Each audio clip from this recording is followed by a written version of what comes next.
Miracles happen when you apologize to your children. About 90% of us have hurt and wounded our own children when they were younger by things that we said or did to them. And often we're totally unaware, or we feel totally justified of what we did.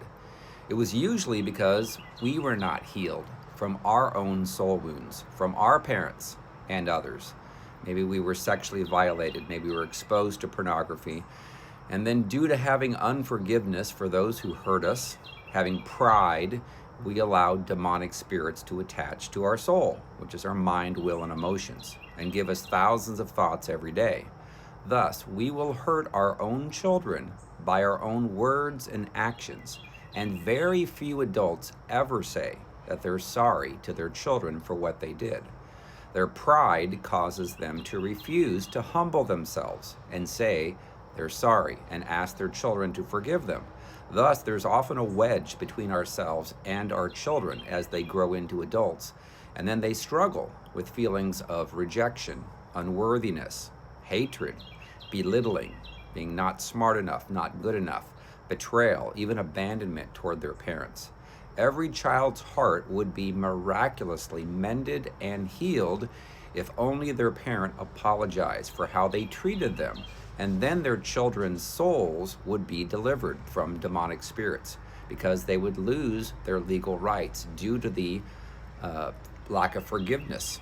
So if a parent would only humble themselves, tell their child that they're sorry for everything that they said and did to hurt them throughout their lives.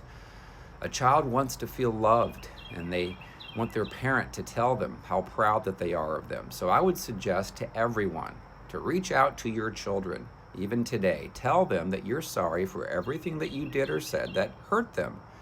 And also, if you treated their father or mother poorly, ask them to forgive you. You'll be shocked to hear your child's response, especially if they're an adult now. This could change everything between you and your children, as you could literally restore your relationship and heal their hearts.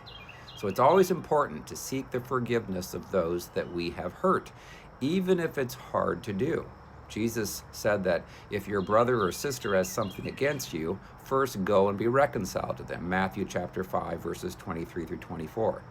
Now, they may not forgive you. Of course, they may reject your attempt or react with renewed anger over what you did, but then it becomes their problem, not yours.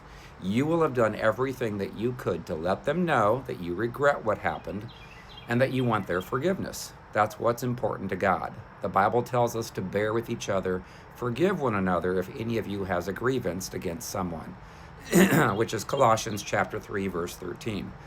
So, why is it important to seek the forgiveness of those that we've hurt? For one thing, it could bring about reconciliation. After all, you are the one that was at fault. You alone are responsible for the hurt that resulted. But that hurt will only be healed if you seek to heal it and if the other person responds.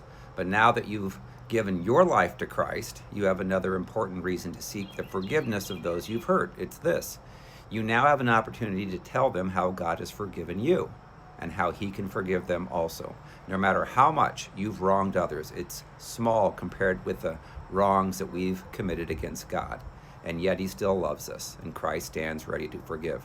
All right, so I have a book called Freedom from Soul Wounds and Demons. It's available on Amazon, paperback, Kindle, and Audible, also in Spanish. It's currently the #1 book on Amazon, bestseller in the spiritual warfare and Christian marriage categories. So you can get that on Amazon, and hopefully you will be able to get your wounds healed and be delivered and be able to love people like Christ. Be delivered from demonic strongholds. All right, thanks. Bye.